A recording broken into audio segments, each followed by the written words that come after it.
Today on Locked On Red Wings, Andrew Copp and Michael Rasmussen are out. Sheldon Dries is recalled. Center depth is hurting. And how much will the Red Wings hurt in the meantime?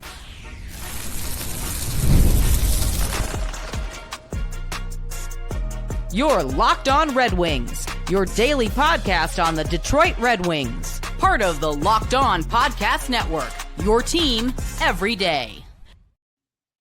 Welcome back to the Locked On Red Wings podcast. We are your hosts, Brian Fisher and Scotty Bentley. Scotty's the host over at Locked On Tigers, as well as a sports writer for C&G newspapers, while I am a color commentator for Oakland University, ACHA, D1 men's hockey. And Scotty, couple of big-time injuries for the Detroit Red Wings this past weekend. Your second line and third line center out with injury.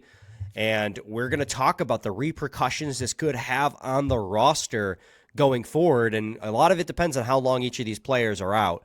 One looking a little bit more pessimistic than the other. We'll talk about that on this episode, as well as previewing the second game against the Minnesota Wild. First and foremost on today's episode, Scotty, let's talk about the injuries to Copp and Rasmussen, right? Copp placed on IR earlier today. They recall Sheldon Dries of Macomb, Michigan, and a Western Michigan Bronco, so that's pretty cool. He has really, 1-2 full seasons, you can say, in the NHL. He's been up and down throughout his career. You signed him to a contract for this situation, right? He played most of the season in the AHL. He is one of your break glass in case of emergency kind of depth pieces with the Griffins. So when it comes to expectations for Sheldon Dries, where do you kind of expect him to slot into the lineup? Yeah, I mean, I think part of that is, as you talked about earlier, how long both players mentioned are out, right? Like, obviously, he's directly replacing Andrew Copp because he's on the IR. We, at the time of this recording, at least, don't have a long-term update on Michael Rasmussen. So I think part of it is just how thin the Wings end up becoming. But I mean, yeah, like he'll be a bottom line player, and that's fine. Like, that's, again, as you mentioned, that's kind of like what they signed him to be. That's what they need him to do. And yeah, if he can fill that role and be solid, like we've seen with a few other guys throughout the year already. If he can, when his number is called, if he can fill that role, then there you go. That's all they're really asking for. Right. He's been consistently productive at the AHL pretty much throughout his career. He played 63 games in the NHL in 23 with the Vancouver Canucks, 11 goals, 6 assists for 17 points, up and down for years. And before that, the next most games he played was 40 games with the Colorado Avalanche in his rookie season in 2019, and he only had 6 points in that year. So he's mostly an AHL depth guy, right? That break glass in case of emergency. I still don't know if you really see him that much either, because you still have Christian Fischer, right? And Christian Fischer with Arizona at the time did play center. So you do have Christian Fischer as your fourth line center option or third line center option, depending on how you want to utilize him. Sheldon Dries might be getting called up just in case like another man goes down, or they don't like what they see out of Fischer to try and give you a different look at center. I think there's going to be a lot to figure out. And of course, they had an off day. They didn't have an off day. They skated this morning, but Larkin, they gave the day off because he just was run ragged, right? 3 games in 4 days. Lucas Raymond, they gave the day off too. So it's hard to see what we are going to see from practice lines. But when it comes to Sheldon Dries and Christian Fischer, while Rasmussen and Copp are out, Scotty, I don't know. What are you thinking lines are going to look like in the meantime? Are you concerned about any of the lines in the meantime? Well, yeah, I'm wildly concerned for how up the middle looks, and I think that's what a bulk of the conversation today is probably going to revolve around here. Like, this is, it's not great. You know what I mean? Like, it's hard to sugarcoat it. Like, it's not awesome. You lose, as you mentioned, 2 guys that have been playing in center roles for a majority of the season. Obviously, there's been, especially when the loan was still here, there was a lot of shuffling. Copp was at the wing at one point. Rasmussen, obviously, a lot of time in the wing in his career. But You better hope that JT Comfer is 100% healthy, which by all accounts he is, recovering from the injury he had earlier in the month, and that he can be productive and be the guy that you thought he was going to be when you signed him. Even if he can just be as productive as he was last season, that's I think a win at this point for the Wings. But he has we just did our midseason grades or assessments, evaluations, whatever you want to call them, over the Four Nations break, and yeah, obviously Comfer was not super high on that in that tier list. It is not having a fantastic year, but like that's pretty much it. The only conversation that there really is aside from that is just like, do you keep Marco Kasper on the wing or do you move him back to center? Like that's really the debate in my eyes, because like it's gonna be probably Comfer and Veleno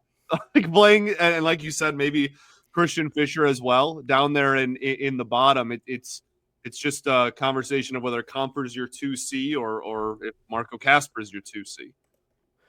Yeah, if that's your main point of concern, like I'll lead with that. I have thoughts on the Comfer situation too, but I'll table that for now. I mean, if you oppose to, if you don't think that that's what Comfer's going to be, I'd love to hear why too. No, I think Comfer will be 2C, but I have other thoughts regarding Comfer in that role. Sure. But when it comes to Marco Kasper, I don't want to move him back to center right now because that top line is buzzing so much, and a lot of that is because Marco Kasper is, in a lot of situations, the engine that is getting the rest of the line going. Not that he's like making beautiful, highlight reel assists like Raymond and Larkin have the last 2 games, or that he's scoring at a super high clip, although his scoring has definitely picked up playing on that line. But it's because he, as we've stated, hustles, gets to the corner, wins those battles, forces turnovers on the back check, as we saw on Sunday. It's all the little things he does to help facilitate offense for his teammates. And he's clicking on that with that line so much that I don't think you can afford to pull him off of that line at the moment unless you're truly desperate. And we won't know if we're truly desperate for a couple games. But going into Minnesota tomorrow, you keep Kasper on that line. You keep that chemistry going because that's the line that's going to get most ice time anyways. Like that line is going to be that one you're leaning on for the most offense regardless. If the other lines can just, especially the line that is going to be hurting the most will be like the fourth line. If the fourth line can just go out there and hold firm and just keep the game at 0 when they're on the ice, they're going to be doing their job serviceably. I don't want Kasper removed from the wing unless absolutely necessary. Yeah, I think I'm with you currently. I think there's a lot of conversations that I'm sure we'll have over the summer about his long-term role and whether it makes sense to maybe pencil him in or try him out at center at some point down the road. But it is really hard for me to justify moving him off that first line wing position based on how well he has been producing since being in that role. And obviously just the top line as a whole has been. And I think on top of that, one of the reasons why I'm okay with it is because of how well DeBrincat has been on the second line apart from that, right? Like if you have, again, I'm under the assumption it's going to be JT Comfer, but we can kind of talk about that on the other side of the break. I think if that is the move, like I have faith that no matter who is up the middle on that second line, that Cat is still going to be productive. So I don't think the production of the second line is going to fall off a cliff just because of these injuries, I guess is my point. But we'll see. It's completely up in the air. And like, obviously Copp wasn't a huge point producer. Rasmussen, not a huge point producer. But your center depth is now depleted. And there's a lot in that, right? Maybe even aside from just like second line, just like that middle six, I guess half of that's the second line, but the middle six in general there's going to be a lot of mixing and matching going on. Center depth may not have been great, but it can always get worse, and that's why injuries suck. Scotty, let's go to a break. When we return, I want to talk to you about the JT Confer comment that you made. I mostly agree with you. I just have a thought regarding Confer on the second line. So stay tuned to that on the other side of this break. You just realized your business needed to hire someone yesterday. How can you find amazing candidates fast? Easy. Just use Indeed. When it comes to hiring, Indeed is all you need. Stop struggling to get your job post seen on other sites. Indeed sponsored job post. Put your post at the top of the page and help you reach the right candidates faster. You've been in that spot where you've needed to hire like right away yesterday. I know I have. The pressure's on, and every day without the right person is a setback. That's exactly when Indeed's sponsored job comes in handy.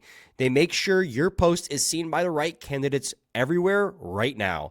Now you can speed up your hiring process with a $75 sponsored job credit. Just go to Indeed.com/lockedon right now and support our show by saying you heard about Indeed on this podcast. Terms and conditions apply. Hiring, Indeed, is all you need. Indeed it is. That it doesn't sound the same. Doesn't sound as good. Yeah, but it's I liked it. Cool. I'm glad you liked it. Segment 2, Locked On Red Wings podcast. That sounded so mean. Yeah, dude. You're mean to me. Like, I don't know why Okay. you're acting like this is like a surprise. You called me a boomer on yesterday's episode, unprompted, because I said understood the assignment. Guess what, dude? People are boomers. That's not like a massive insult. That's like my parents like are that's boomers, not me. you got beef with your own parents? What's going No, on there? they're actually baby boomers. Right. Yeah. So I don't understand the problem. So I cannot also be one by that logic. Well, I guess. All right, good. I'm glad I don't know why we're that in makes you agreement. so mad, though. I'm just proving. Okay. Anyways, we're moving on. You were the worst. Such a pain in the ass. Segment 2, Locked On Red Wings podcast. All right, Scotty, JT Confer. I agree with you 100% that it is pretty obvious that he slots into the second line center. And in fact, we already saw that, right? In Sunday's game, he slots in. I actually thought he had a pretty dang good game against the the Ducks as well. And my take is that out of the centers out of the lines I am least concerned about filling in with centers is the second line. We saw it last year. JT Compher was the center for the second line almost all of last year. I think that, yes, he's had a rough season. Not that Andrew Kopp has been that much better. I think JT Compher is trailing Andrew Kopp by 1 point in 5 less games played. So production-wise, you're not gaining anything, but you're not losing anything either. Andrew Kopp, I do think, is better defensively than JT Compher.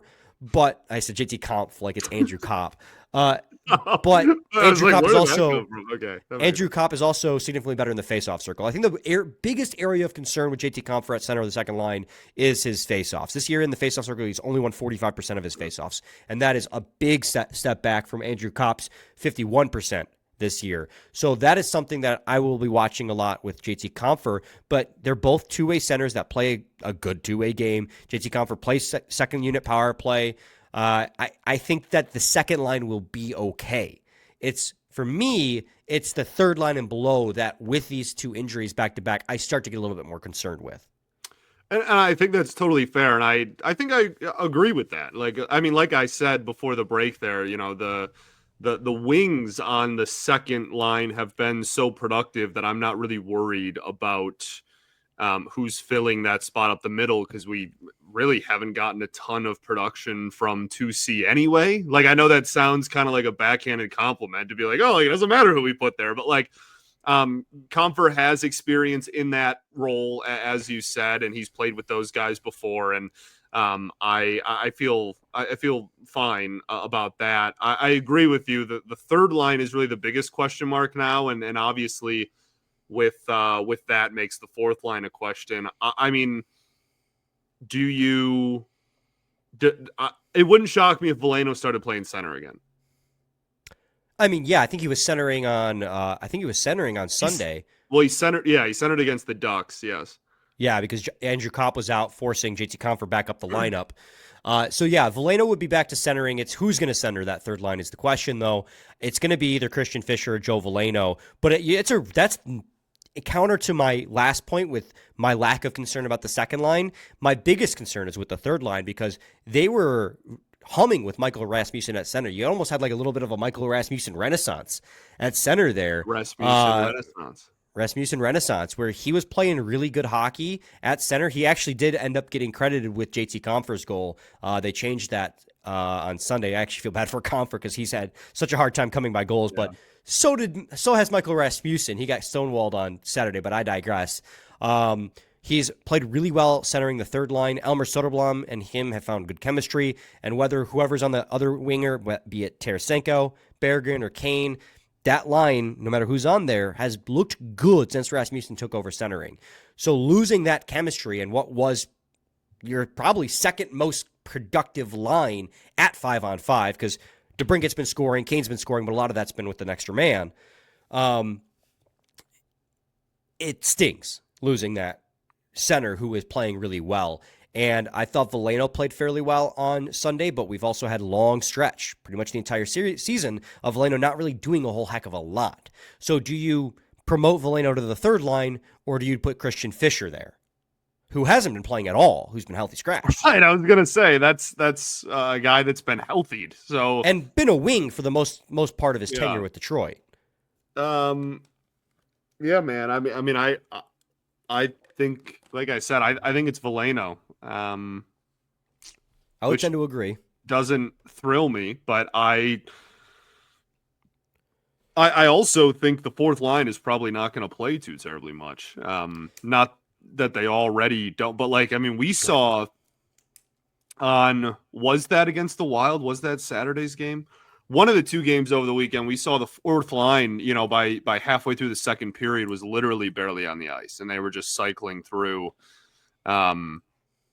with three lines. And I think that there's a real possibility that kind of carries over. Not that they're going to literally not play, but I don't know. It wouldn't shock me if the fourth line was putting up 7 to 9 minutes. Yeah, the fourth line on Sunday was time on the ice for Tyler Mott was 9:19, and that was the most out of anyone on the fourth line in that hockey game up until the injury. Obviously, Michael Rasmussen was centering the third line up until his injury, so that made that the other centers were playing more hockey, obviously. So not a lot of exercise for the fourth line, and that's why I'm not too concerned about whoever is centering the fourth line. Again, as long as they can go out there, play 8, 9, maybe 10 minutes a night, come away from it 0 goals for, 0 goals against, that's a win. I don't think they're going to see that much ice time. It's just about being serviceable, and I think Sheldon Dries is a serviceable center. With the Detroit in the NHL. Like, that's why, again, that is why you signed him. He is your break glass in case of emergency depth call up. So he's going to come up, he's going to do his job amicably, and he'll get sent back down whenever Rasmussen or Andrew Copp get healthy. That being said, Andrew Copp being placed on IR immediately definitely, and the vagueness with which they address his injury, weird. I'm not feeling very confident that he's going to be coming back. At least, they put him on IR for what? So that'd be the next 7 to 10 days, however long the IR stint is. Yeah. With March 7th approaching, it does start to beg the question. I was already kind of in a soft buy mood, and we'll do a whole, deadline breakdown. But it even more, for me, exaggerates the need for more center depth, like a soft buy, like a bottom 6 center to acquire to help this team just chug along and maybe get a little bit more offense from down there. Yeah, I'd even say you should aim a little higher. If you can get, I know the difference between bottom 6 and middle 6 center might not sound like a lot, and you have an overlap there in third line, presumably. But if you can get an established middle 6 guy that can play up the middle there at the deadline, I think that would be absolutely a huge get. And I'm not very optimistic about how the Copp situation has looked either. So. Yeah, just they won't say anything. They placed him on IR immediately, and they placed him on IR 2 days after, right? That indicates that they're pretty confident he's going to miss a little bit of time. rather than like with Patrick Kane when he was out and he was like day-to-day for a long time, they placed him on the IR, like retroactive to a thing. week. So he was technically already eligible to come off. This was immediate. So that was concerning. Rasmussen, I think, will probably just be like whatever the league mandates for concussion. Obviously, we don't know for sure it's a concussion, but like we all saw the play. 3 games. How about it? 3 games for Trevor Zegras. It was deserved. Doesn't make me feel any better, though. Should have been called on the ice. And that's such a great point. Somebody, let me actually find the name of who said it in my reply. If you just pull up my tweet, I'll laugh. Let me find your the name tweets of the guy. suck. It's Andrew K.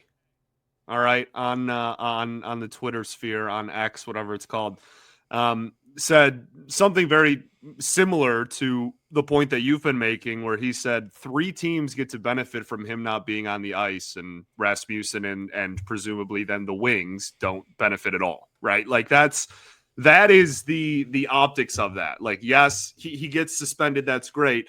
Because nothing happened in the actual game itself, the Red Wings do not actually benefit whatsoever from Zegras, putting a shoulder to the face of our third line center. Like that is the most frustrating part of this for sure. The 3-game suspension really does not move me or really like make any impact on what the Red Wings are doing at all. Yep. Anyway, Scotty, when we return, let's preview the game against the Minnesota Wild. Let's do it.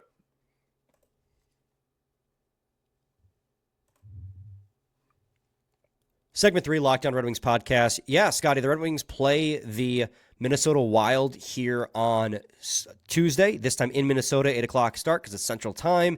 Just saw them, blew a 2-goal lead. What, if anything, is new that you can glean after the first match that maybe the Red Wings can apply to the second match? Play like you did in the first 50 and not the last 10. Like, that's the frustrating part about previewing this game, is it's like they had it in hand. Like the Wings just played them and had it. Like they the game was over and then it wasn't. So I mean, we talked about this game at the end of last week. We had Seth on, that's right, and previewed this game. This is a Wild team that is pretty good and is obviously in that conversation for a playoff spot, kind of solidified actually right now. They're gonna make it. They're good. They have received fantastic goaltending this year, and like that has been one of the biggest kind of X factors for that team. They haven't been great on special teams, as we talked about with Seth. They have flaws, but a lot of flaws get bailed out by really good goaltending, and pretty much everybody, I guess, sans like Wallstedt, who hasn't been great in his like 1 or 2 games this year. Everybody else has been absolutely phenomenal that they've put in net this year. Yeah, they're 25th in the league since Christmas, and I'm doing since Christmas because I was in the Red Wings changed coaching staff. They're 25th in the league in shot attempts per game at 5-on-5. Their expected goals for percentage, I believe, is even worse at 28th in the league in that time frame. Red Wings, for what it's worth, actually, their Red Wings, since Todd McLellan has taken over, are 11th in the league in shot attempt share, which is really good. Almost 51% shot attempt share since McLellan took over. That's fantastic. Their expected goals for percentage, those expected goal share, is a little lower, 21st in the league since McLellan took over, but that's still a pretty substantial jump over what it was under Derek Lalonde. Under Lalonde, they were about 28th in the league, almost dead last. So the Red Wings have gotten substantially better at 5-on-5. Obviously, their power play is lethal. Meanwhile, the Minnesota Wild, which I'm sure you talked about with Seth, their power play is ranked 24th in the league, and their penalty kill is 30th in the league. So Red Wings have the second best power play and dead last in penalty kill. But that's across the entire season. I know the previous stats I was citing were since Christmas. This power play and penalty kills on Are the Wings season, 32nd again? I thought they were still holding on to 31st. They were 32nd because even though their penalty kill has been better under Todd McLellan, the Islanders got betterer, and so they surpassed the Red Wings. Good word. I think clearly if you're looking for something to circle going into this game, shocker, it's going to be that the Wild have an awful penalty kill and the Wings have a great power play. Like, that lines up perfectly for you to take advantage of, and especially against a team, again, that does have such good goaltending, that may be the only opportunities you really have to get goals on the board. So yeah, I think that again, as we talked about at the end of last week, is something that hopefully the Wings can take advantage of. Yeah, I mean, the Red Wings scored, 8 goals this past weekend. 5 of them were on the power play. Only 2 were at 5-on-5 because one was obviously in overtime. So power play is where you get most of your goal-scoring capabilities, most of your goal-scoring power. And to your point, with Gustafsson with a .915 save percentage and Marc-Andre Fleury at a .910, which is both a wide margin above league average on the season, that's going to be tough to beat. The other big thing that's benefiting you, still something that you had on Saturday, was, of course, Kirill Kaprizov is out for the foreseeable future. He was over a point per game when he got hurt. I think they don't have anyone over a point per game other than that. Matt Boldy is second on the team with 50 points in 57 games. Marco Rossi with 49 and 57. So their goal scoring has definitely taken a massive hit with Kaprizov being out for the foreseeable future. So if you can just beat their goaltending, you'll have a shot. But also just don't collapse late in the third period, guys. Let's not do that this time. Let's not play those games. And you'll have a good it's like it all opportunity. comes back to you only got a point out of him, you got an OT loss, but like you shouldn't have. Like, they were the better team for a majority of that game. So it's a winnable game in Minnesota, and if you win, you're going streaking again, because that would be a 3-game point streak. Should be a 3-game win streak, but again, you don't need to rehash the bad vibes. Even though we did nothing but rehash the bad vibes that entire segment. Shut up. Anyways, any final thoughts, Scotty? I don't think so, man. We ball. We do ball. We'll be back with a new episode tomorrow, recapping the game against the Minnesota Wild. So stay tuned for that. Same time, same place. It's your team every day.